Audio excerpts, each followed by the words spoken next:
Welcome back, y'all.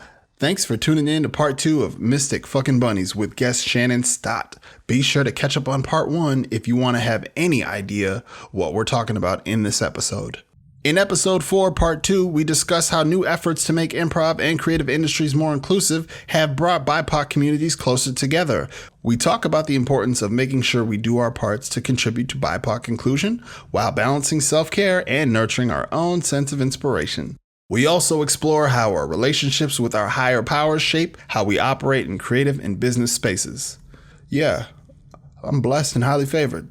Get at me. It's the Elise and John Show with Shannon Stott.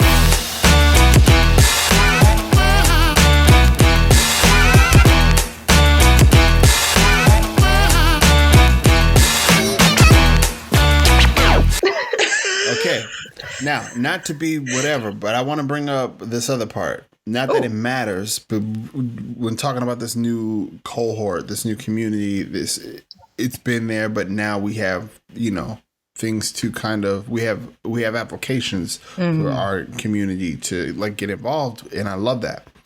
Have you... Have any one of y'all talked to them older improvisers who are white who do podcasts and have a podcast on improv? Have you been asked to do their kind of thing? I mean, and I just haven't. And so when you talk about like this is like, and real talk, it doesn't make or break anything. I don't feel a certain way, but I do feel a certain like, damn.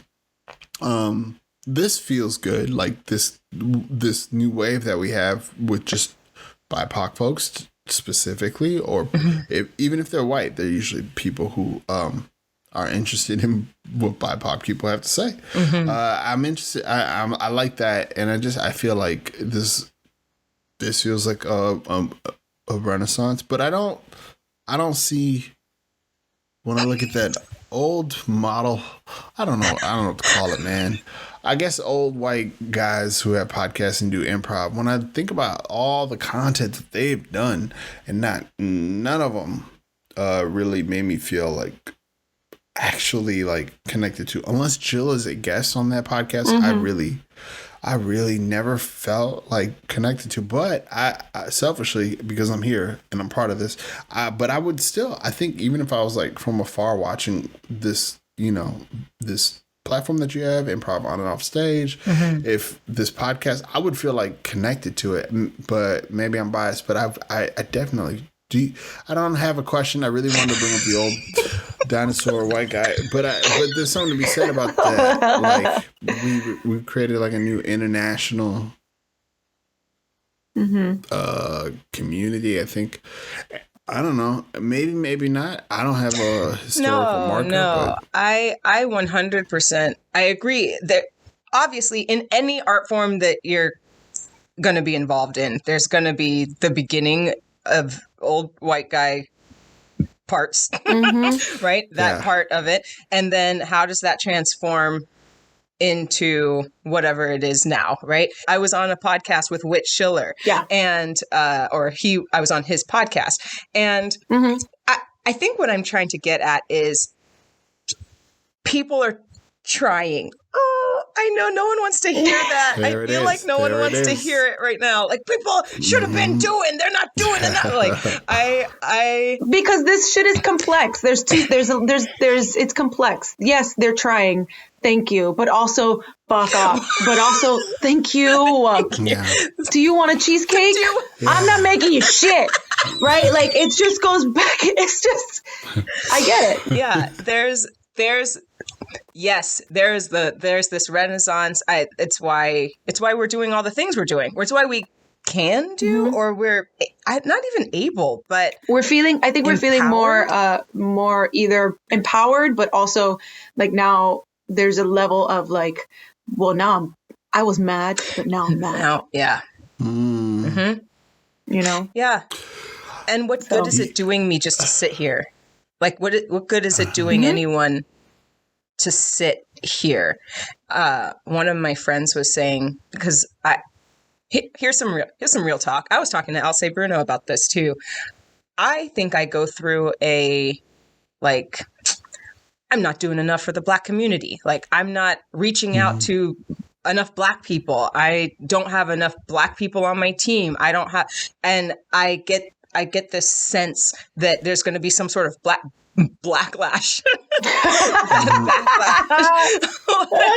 like, right? I'm gonna make it somewhere. I'll be on Oprah, and Oprah will be like, "So you made it on Oprah. I brought you on Oprah, but where are the Black people on your team?" And I'll be like,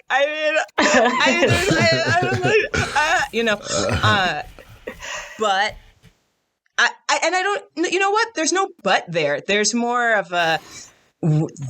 We are finding ourselves. People of color, people of differently abled people, globally, just different people are in a space where we've been separated, right? The only opportunities for us were going through a white dude somehow, like, or a white person, it felt like that. But then suddenly it's like, oh no, we're really realizing, yes, that we're getting angry. We are supporting Black owned businesses. We're supporting Black people. Why do you think when at the very beginning of this whole pandemic, right? Did you get the calls, John? When Black people's necks were literally being broken and they were being killed in front of us on screen, why were people reaching out? Can I get you an enamel pin? Can I get you a baked good? Like, what are you talking about? Why do I want your baked goods? Now, there was a shift there in our minds, like, oh shit. And I'm talking Black people. I'm talking people of color. I'm talking people who have felt discriminated against, pushed down. Yeah. There's something that happened that was like, I see it.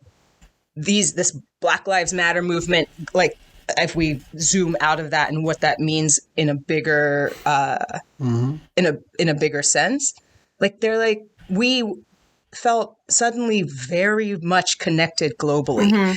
And are realizing, oh, I don't need, even though we're realizing, oh, I don't need a white man, a white person to help me move through, we are still falling into some patterns, right? We don't know how, but we've been disconnected for so long. How do we move forward? How do I do it? It's a very conscious effort for me. And now we're talking about Shannon Stott, right? The people who came out to help me. Now I'm very lucky. Like, I mean, Yinka is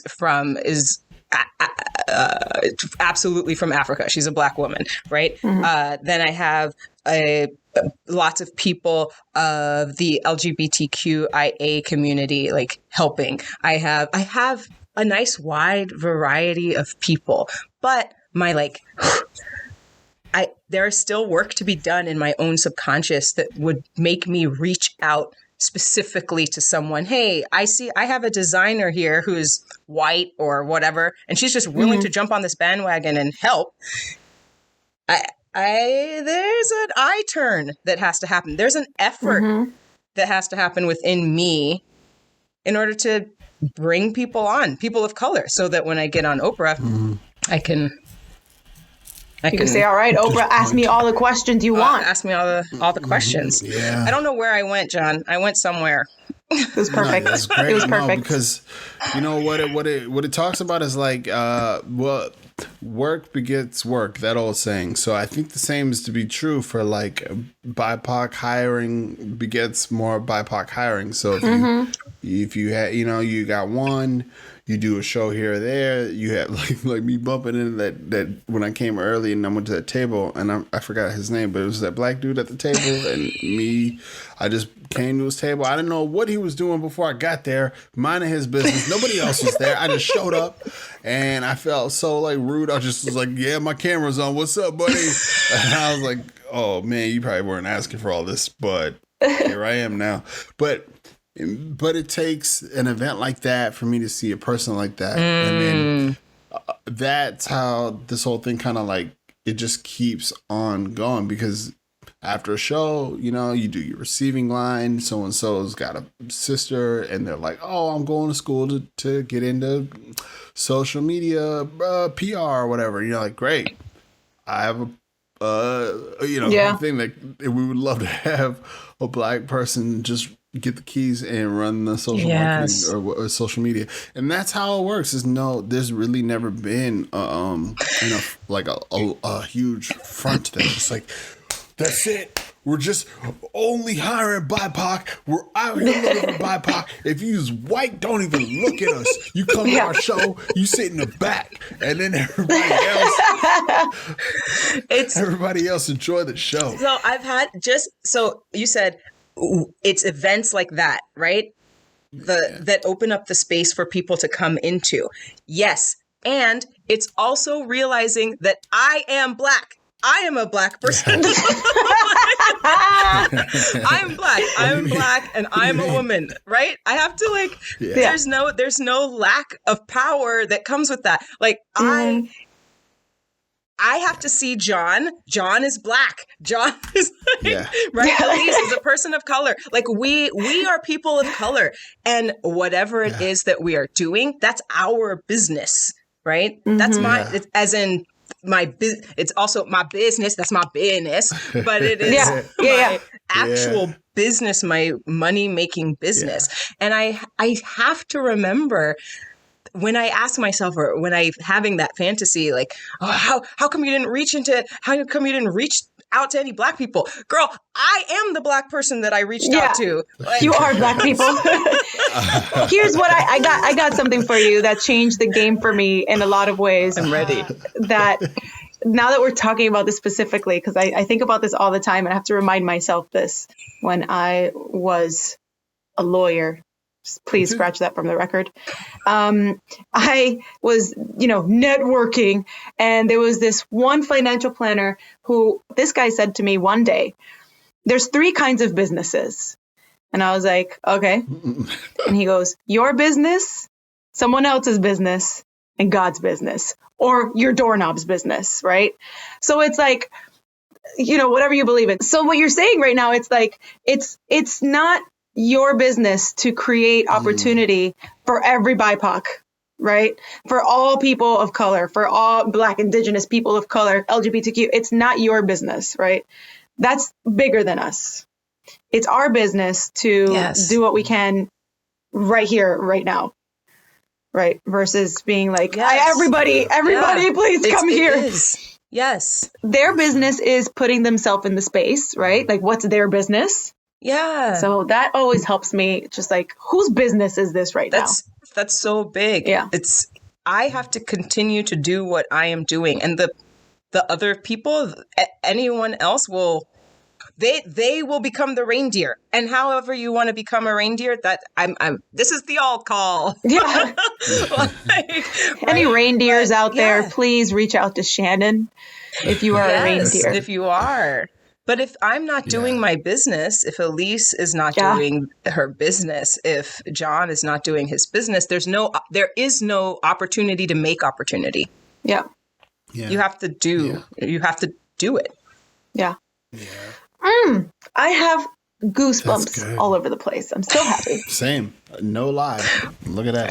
Are you cold, John?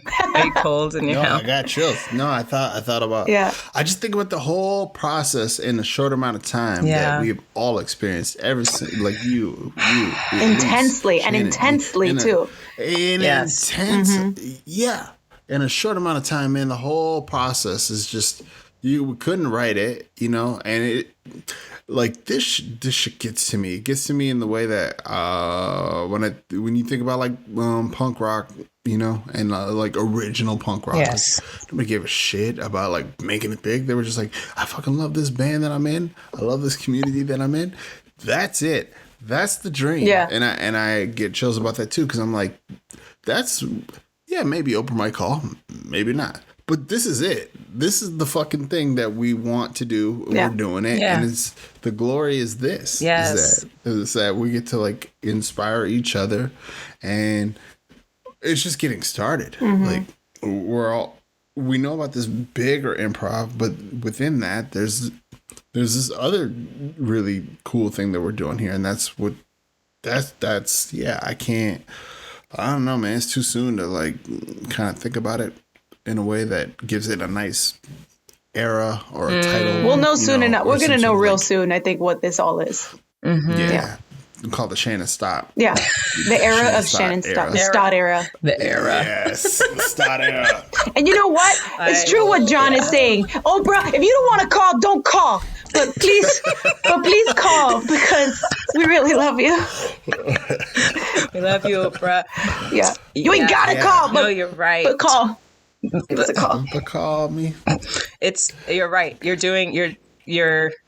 You've said a thing. You've said we don't know what the end is, and it's not our business, right? It's not our business. Yeah. To know what the end is. Yeah. Our business is to serve the doorknob. Mm-hmm. Yeah. This is really cool, and it feels like finally I have a little bit of clarity on what I'm doing because of everybody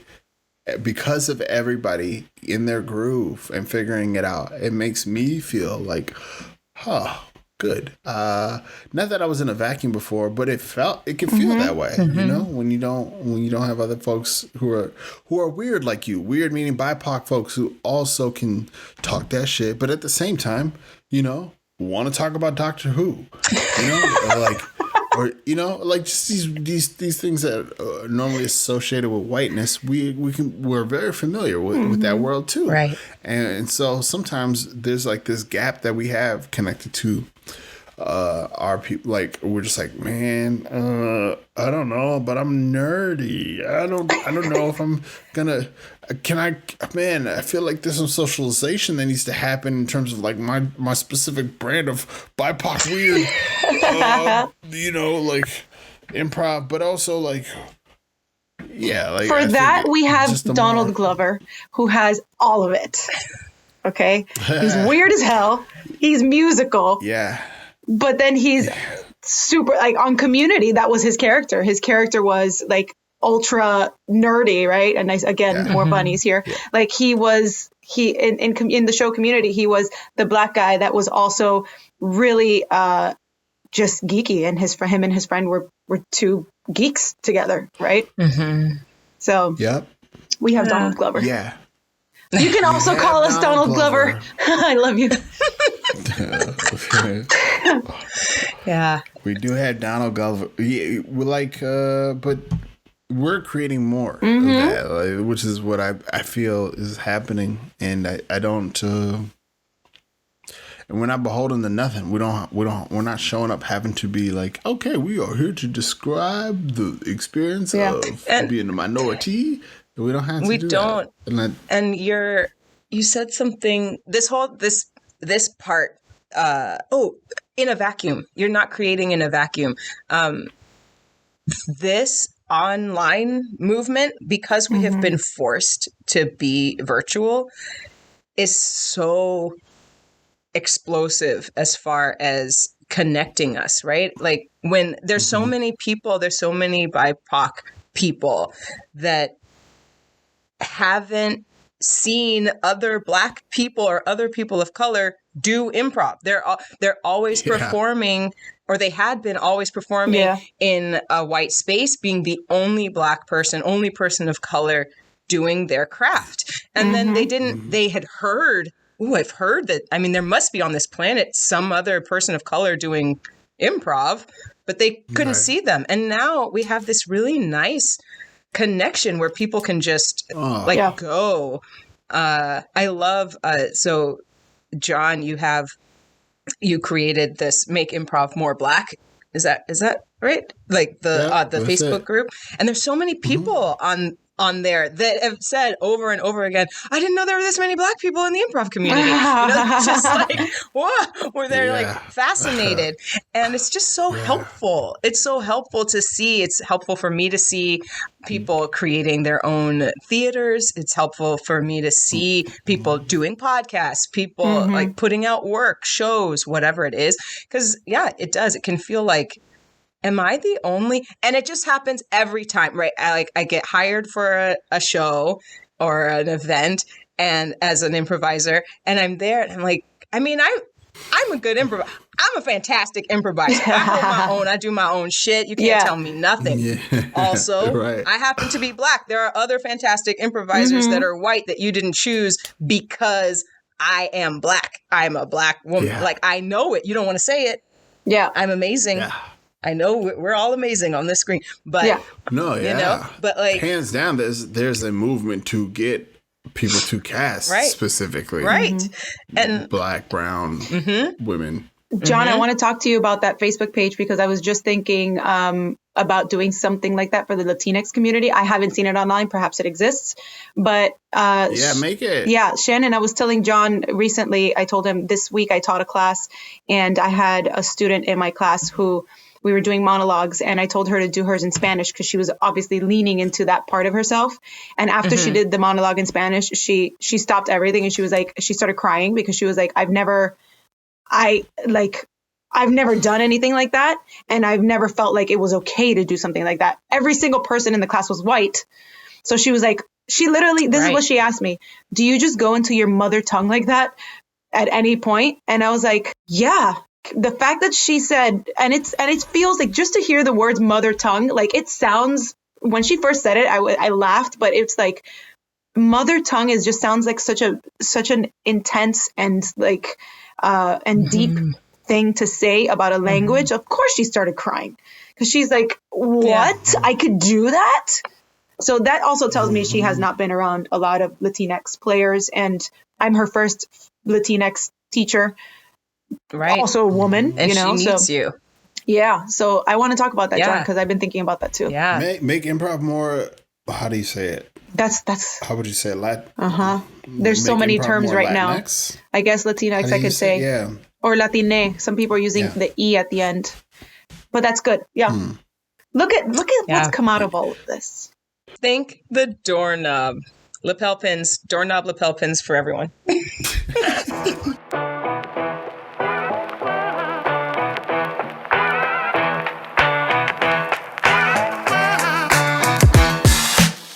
Hey gang, basically at this point of the episode, Elise has sound issues. So for the rest of the episode, she basically will sound like she's underwater. When Elise realized this, during editing, she did set her computer on fire. She moved out of her house and is now living on a remote island. The island is called I'm Elise, Get Off My Island.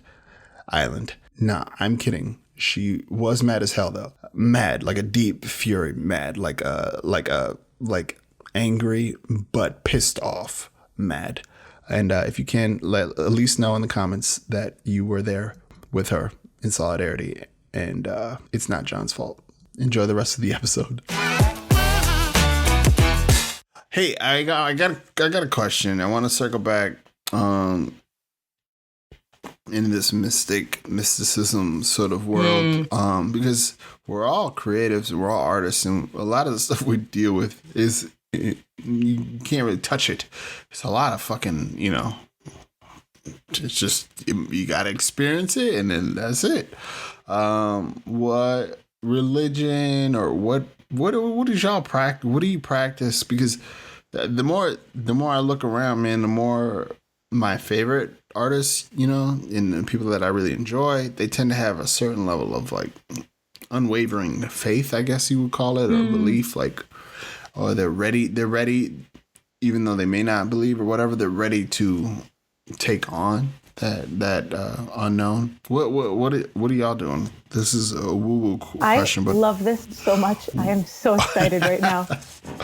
Oh, good. Shannon, you go for it. You're esteemed guest. I was like, Elise, go first. Oh. I'll go first. Yes, do it. I have that's a journey. Not to sound like I'm on The Bachelorette or something and overusing the word journey, but that's all they say on that show. By the way, like that. We're on this journey together, and this has been an amazing journey. It's like, okay, enough of the journey. But anyway, I've had a long and windy relationship with faith.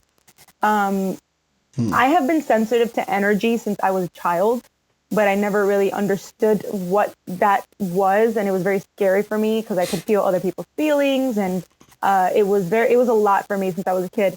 So I think I grew up in fear of the unknown for a long time, And then when I got into my 20s, I finally started putting that into something that was tangible and that I could work on. And it's more like, for me, my higher power, or my doorknob, right, is just the universe, or what I call the divine, right? Divine source, divine light, whatever that may be. And sometimes it's masculine, sometimes it's feminine, or sometimes it's neither. And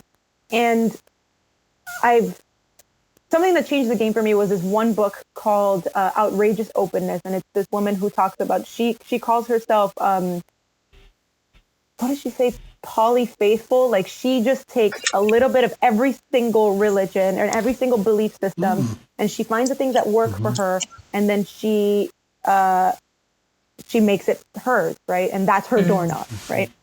And she says, like, if you just decide that you are not in control, like, most things are not your business until they are your business, right? Then things will become much easier for you.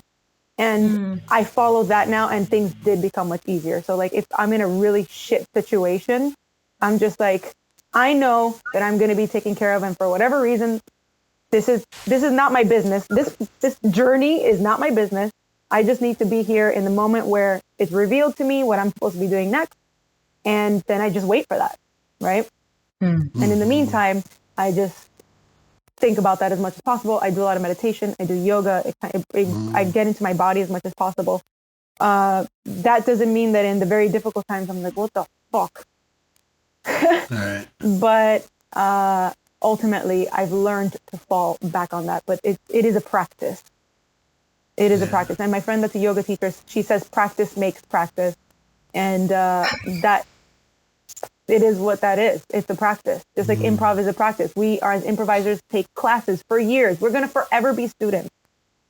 But it's a practice, right? So that's what my take is on that. I'm right next to you. Like, yeah, we're holding hands on that one. My sister she would say she's a Christian. My parents, I think they would also say that they are Christians. It is, I don't quite like the labeling, I guess, because as soon as I say, I'm a Christian, then I can't believe other things. As far as Christianity goes, right? Yeah. There's one God, right? So I don't really like to put the label on myself, and I'm in that same space. It's like religion, or rather the divine, the universe, the doorknob, the whatever. Yep. Those things all work in sync with one another, Yeah, we all put out whatever energy we're going to put out. I love I know you both have had these moments where you're like, oh, I met this person at the right time, at the right in my life, and they came into my life, and they just either they added this thing, or they fixed this thing, or and we're friends forever, or they're I don't know what happened to that person, but they were there. They were huge in that moment, and that completely disappeared somehow. Yeah, and it's like, you think that those are just coincidence. random? Yeah, like, do you think like, and I also don't think that one God to rule them all. Like, I don't think that is the thing. I think that the universe is the thing, and they're part of the universe. Your Allahs and your Jesuses and your Buddhas and your, they're all part of the universe. And your Kalis. Oh, Yeah, I love the goddesses. Get it. So I'm in that same camp where when I am down, or when I am looking for something, like I'm yelling Khan. It's not Khan. It's just like, universe, you've got me, right? Great. Awesome. And you did it. You reverted to improv. Improv teaches us the same thing, right? It teaches us that we have to trust ourselves step on stage, that we have to trust ourselves and trust others that they are going to support our scene, whatever the scene that we have between you and me, whatever that scene is. And it's the same thing. It's like, I have to take care of my business. Like, I have to step out onto the stage of life and assume that, right? Improv, on and off the stage. Join it. Get on the Patreon page. But like, I do. Like, I have to step onto the stage of life and know and be aware of myself, bring what I have, my ideas, my spirit, whatever, my offerings, my gifts. Right? That's what we talk about in improv. Yeah. We bring these gifts and know for certain that every other human is part of my improv troupe, right? They're also going to bring their gifts. They're also going to do the thing where they're like, no, that's not a sandwich. That's a dragon. That's going to happen too. Right? Yeah. So that's good. Yeah. What about you, John? I'm interested to hear this because I don't think I've had this conversation with you before. I think similar to what y'all are saying, a lot of that resonates. When I stopped drinking, you just really, you're faced with yourself, and nothing's more annoying than yourself when you don't have trust in some sort of like universe or like a higher being or a God. When you don't have any like really that settled in, nothing makes you want to seek out something else. It's a solo scene. It's a monologue. It's a lot of work. Yes. Yeah. And and it's been these last like since 2010, I just had that like little tiny contract with myself, and I was just like, hey, let's just see if we can get this to a place where I'm having fun, I'm enjoying it, and being able to pay bills with this comedy, whatever that may be. Those two things, if I can do that, then I think that's a life worth living for me. And then when I put it in that space, it was the same space that I put like, quitting drinking, where it's just like, how do I quit a thing where it's like totally acceptable and nobody's telling me I shouldn't. I'm feeling called to stop because it isn't working for me. But at the same time, it isn't just turning off a switch. I'm not actually calling upon myself to rewire and change everything I believed in about myself with regards to alcohol. That's impossible. So that was like a whole situation where I had to learn how to some things I can do. If given the instruction manual and an IKEA desk, I can build that with my hand. I can do that. I can try my best and me, that I can do. But I had to learn this other thing where it's like, I can't physically just do certain things. It's not going to work. I can't physically make myself get to a place where I'm comfortable not drinking, and it's one day, one moment, at a time. But, as many times as I like ran around and thought about it, I had to get to that other place where it was like, almost like that trust of like, hey, so-and-so is going to take care of this. So-and-so meaning doorknob, higher power. And I have to allow for that to show up and surprise me. And that whole game of like back and forth, man, that's pretty cool. That's pretty fun after a while. Like you feel like you're kind of like, making you casting these spells, you're doing, you're not really, but it feels like that. It's like a cool magical run where it's like, what would be be fascinating? XYZ. I don't know how. Yeah. But that would be really cool. If you want this for me, you'll make it happen, whoever you are. Mm-hmm. Yeah. Yeah. And then that whole pivot though, right? It has to kind of happen where I gotta get out. People say get out of the way, or I don't even know how I would articulate it, but it is a kind of, and when I don't do that, I see the magic trick has failed miserably. It is an abomination, and it is not to my liking, I must say. Yeah.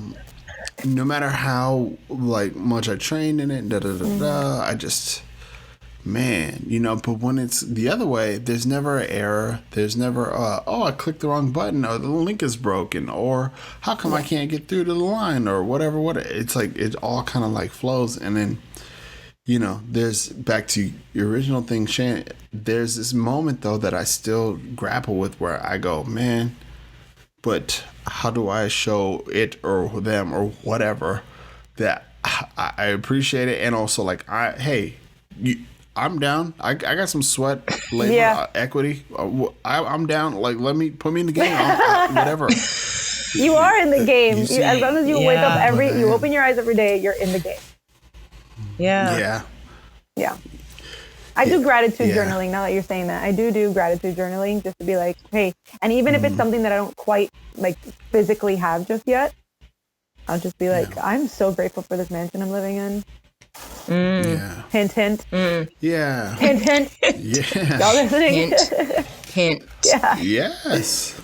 Yeah. And the same is true too. Like, not to whatever, but it is true that the same kind of thing happens. I feel like now with the art and my improv work, and a lot of that is it's a fun game of like, hey, I don't know.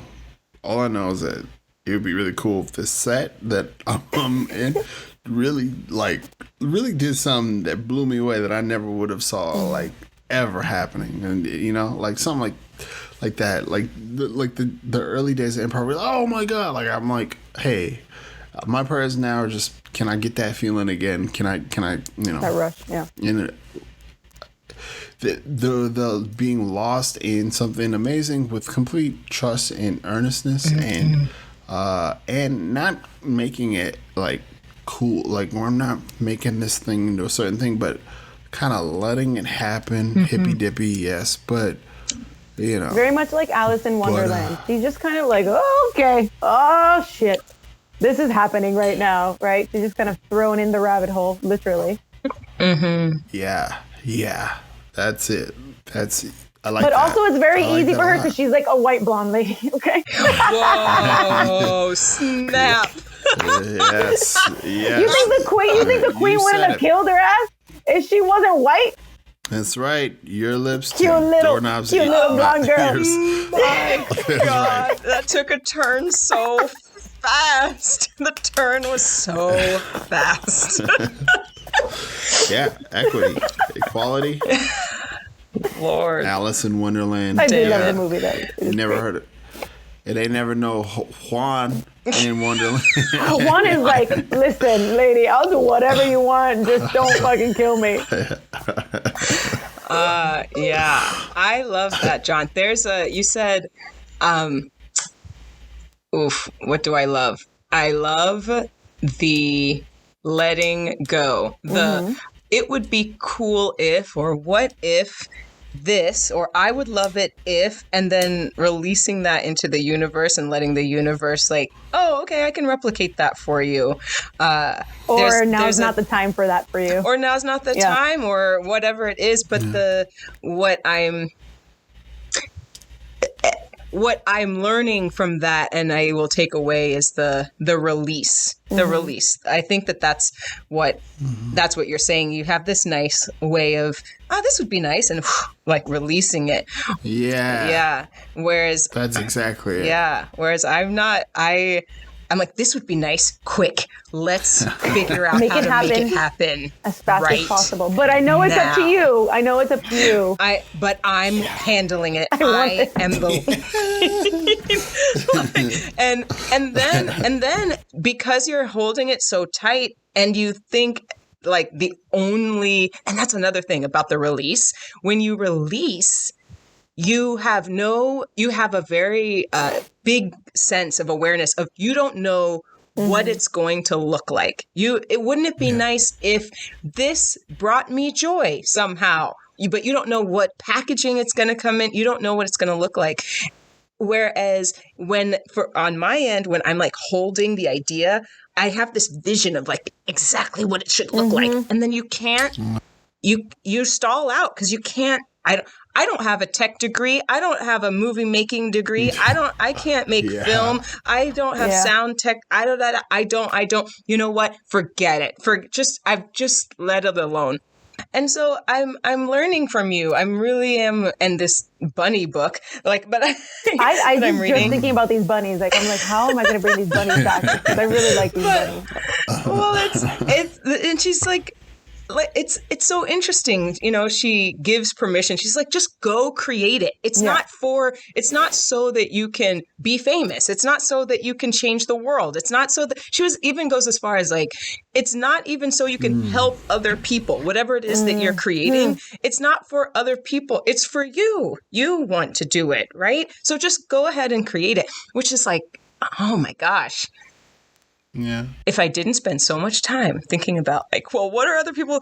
It's like it's human. It's a human thing that we all do. It's a human. We all do it, but it's not. It's further than what are other people going to think. It's less of that and more of I have an expectation of myself. If I expect that of myself, other people must expect so much more, and I don't want to crush my own self under the pressure of me. Like, it's so like release. No, this is so relatable because in one area, like I feel very good about like doing this game, you know, in improv and arts, very good about it. But other areas, when I got out of advertising school and just trying to get an advertising job, not easy, but very regular thing to do. Like we're not talking about like creating, something out of thin air. These are jobs that people need employees. I got the trade.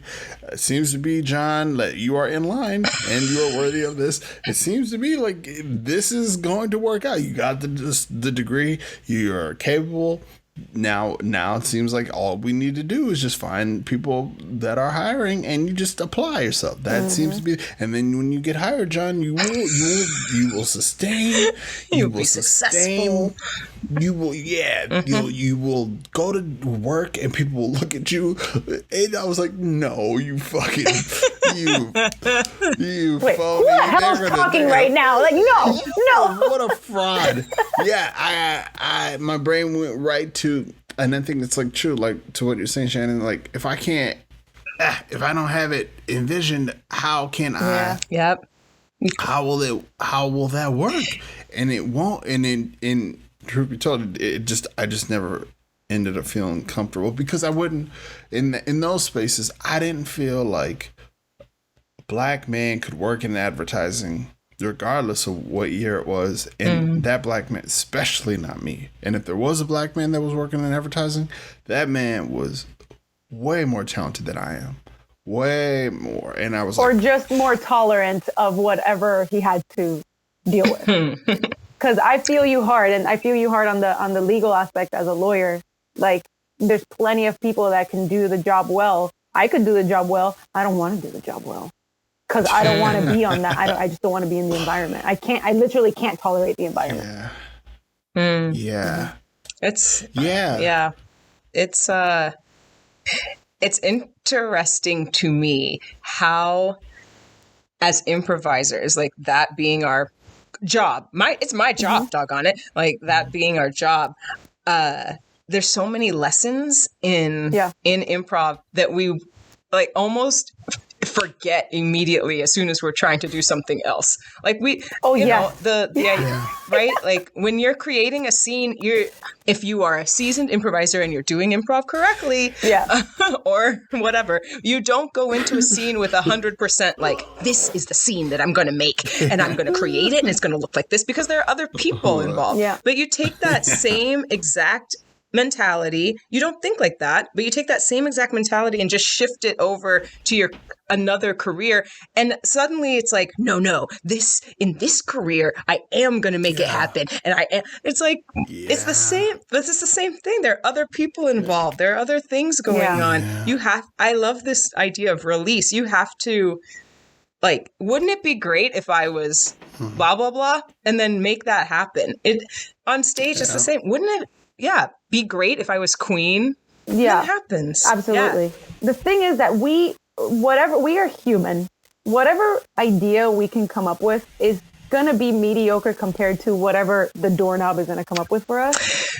I'm telling you, yes. So it's like, let the bunnies go to the universe of the doorknob's door and they'll do it. I'm just going to be like, hey, bunny. That way. Yes. We are the conduits. Right? We're the bodies. And in improv, it's the same thing. Like, yes, whatever I create by myself is not going to be nearly as good as whatever I create with someone else. yes. So I don't want to teach an improv class right now, but I am going to. So the thing about that book, one of the things that was interesting, we'll take these bunnies, is it was talking about exactly what we're saying, right? So the inspiration comes to you, and you can either like neglect or ignore, or you can say yes, right? And in our language, we would say yes and yes. Mm-hmm. So I was thinking about that thought, and I was like, in my next improv class, I need to say this, because inspiration hits us when we're on the sidelines, when we're watching a scene, right? And we're watching whatever's going on. Inspiration hits us as improvisers in like waves. It comes so fast. This idea, what if it was a queen? What if there's a tree? What if we could fly? What if now there's a joke. Now there's an edit. Now there's right? And it's just like on an improv stage, it's like getting pinned with, I don't know, darts. It's like, I feel like it always comes. And for people who are just starting out, they always tend to ignore those little bits. And if we could think about them as not coming from inside of you, right? I feel like it takes a little bit of the pressure off. If you think about it as the bunny is like doing its own thing. Yeah. It's doing its own thing, right? Yeah. And it's just asking you to play like, hey, I'm a tree idea. Would you like to become a tree? Then you're servicing the bunny. It doesn't feel like you're like, oh my God, no one's going to like my tree idea. Oh my God, what am I going to do with the tree? Like, you're less concerned about your tree idea and more concerned about, oh, cool. Sorry that failed. It wasn't even me. It was that bunny's idea. Like you're like the bunny usher. Yeah. You're like the bunny usher. Like, oh, you want to get in? All right, give me a second. Yeah. All right, looks like they could use a tree. Looks like they could go ahead. Come on through. It's good. I felt when she's talking about this, and I was like, that is so lovely. The idea that it's not your idea. Yeah. It's not yours. It's yes. And if you let it go, and this I know has happened to the both of you, if you say no thank you to that idea, so it will go right to the next person next to you, right? Yeah. And that person will go on stage. True. And they'll be like, I'm a tree. And you're like, how did you I had that exact idea. Well, it's because you said no thank you. So the bunny goes away moved on. So but I feel like there's you were talking, Elise, and you're like, we're conduits, right? We're the vessel for the inspiration, and if we can go back even to what John is talking about, it's like, as a vessel, it's fun to just say, like, wouldn't it be nice? And then release it, because there's so many other things that can happen instead of my version, which is to grab it and eat it. No, Bunny, we don't need a fucking tree. We don't need a tree, Bunny. Get the fuck out of here. What I need is a unicorn. Go find me a unicorn, Bunny. Go. Right. Yeah. Sorry, bunnies. I love you, bunnies. I love you. I'll stop doing that. Dude, they're so adorable. And I normally, personality-wise, I'm not this, but this just really got me. It's just really thinking about it deeper, more and more, than before. Like this ability we all have, where you kind of we're able to kind of see into I don't want to say see into the future, but I can't think of another word. We have these little tiny visions. We're intuitive.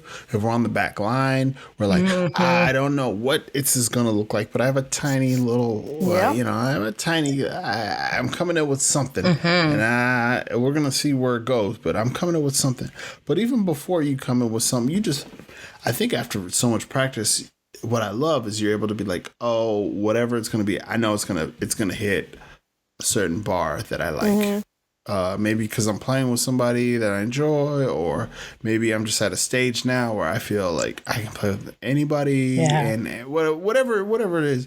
But it feels very much so like that, and I'm seeing that happen, unconsciously in other areas of my life. And it's pretty woo woo, but I don't really hear it talked about. It's like whoa. It's whoa. not woo woo.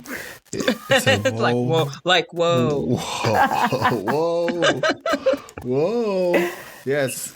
All right. Definitely so here's the thing. In closing of this episode, because people are going to be like, now I need to go to my therapist. In closing of this episode, in a good way, right? Like this is like a, hey, therapist, I got some shit I need to go through. In closing of this episode, I feel like I need to title this episode, Whoa, Mystic Fucking Bunnies, Doorknobs, Trees, right on through. Ooh, right on through. And I just want to say that I called it at the top and I said, two Sagittarius is a Taurus. I don't know where this is going to go. But it went. Did it. Yeah. But it went. We did it. Yeah, man. Very John Lennon, man. Very, Imagine all Beatles, the bunnies. that's right, man. Hopping. Hippity hopping. Hippity hopping. Can I just say this in closing? Yeah. Shannon, it is a pleasure. It's an honor to work with you. You're so talented. Where can we see you next? Where can we see you next? Real This show. is so. This is a real show. This is a real show. Listen, this is such a YouTube and Instagram and TikTok. Those are the places to find me. Because really, right now, the content that I'm putting out is for use, right? So I'm not doing a lot of shows. I'm not doing a lot of shows. I'm not shows only serve me if I put out content. Does that make sense? Yeah. Like, if I have content out there, then people are like, "Oh, I like this. How does that look in practice?" And then I'll do it. I'll do a show if it feels like, oh, if people are looking for me, then this. Yeah. But right now, I'm on YouTube. I'm pretending to be on TikTok. I'm trying to follow in John's footsteps. John's just putting stuff out on TikTok. Just putting it out. I'm like, yes. I also want to just put stuff out on TikTok, and Instagram. Yeah. I love it. Shannon Stott, Improv. Yeah. Yeah. All of the links are in the Spotify page. And whatever you're listening to this podcast on right now, I should say. The link is right there. Yeah. Go to it. And this episode is so good. You can't really, if you're listening, you can't really see it. I just took a screen grab. You can't really see it, but I don't know, man. I don't know about y'all, but it feels very much so like church. Feels very much so like hanging out with a family that you haven't seen in forever, and it's very, very easy, very fun. For me, I need it because in y'all I see myself, and it feels good to like feel like, oh shit, I'm not alone in this very like big world doing this very specific little Zoom thing. box. In this little Zoom box. Yeah. More so, the things that we have, our identities, and the things that we choose to engage in, and just how we carry ourselves. I feel like I see a lot of myself in both of you, and it's very nice, and it's very reassuring, energizing for me. Yeah, it's energizing. Yeah, and I feel affirmed that I'm not wackadoo, just like, what the well, you just fucking you're not. You want to just go ahead and let it go, John. Release. No. Release it, But John. also, Sagittarius are magical beings of the universe. A Sagittarius is out there, and that's what we have you for. Sagittarius is to be magical, transcendent beings. Party people. That's Party what we are. people. Yeah. Magical, transcendent party people. Thank you. So I just wanted to say that this is I don't know. I don't know. Maybe I'm just in my head, but I am one for riffing the bits and bullshitting right there. But I just, man, this is it. This is what it is, man. I just couldn't stop it. Let the storm go where it's going to go and chased it. This was good. Thank you very much, both of you, for having me and hanging out. I processed a lot. I was not expecting to process. So thank you. Thank you for being there. Thanks for being my reindeer and my Santas all in one. Yeah, always. Let me read a commercial spot. Are you white and you enjoy granola? I am. Yeah, No, thank you. Thank you, Shannon. You're welcome. For more on the incredible Shannon Stott and her business Improv on and off the stage, visit shannonstott.com.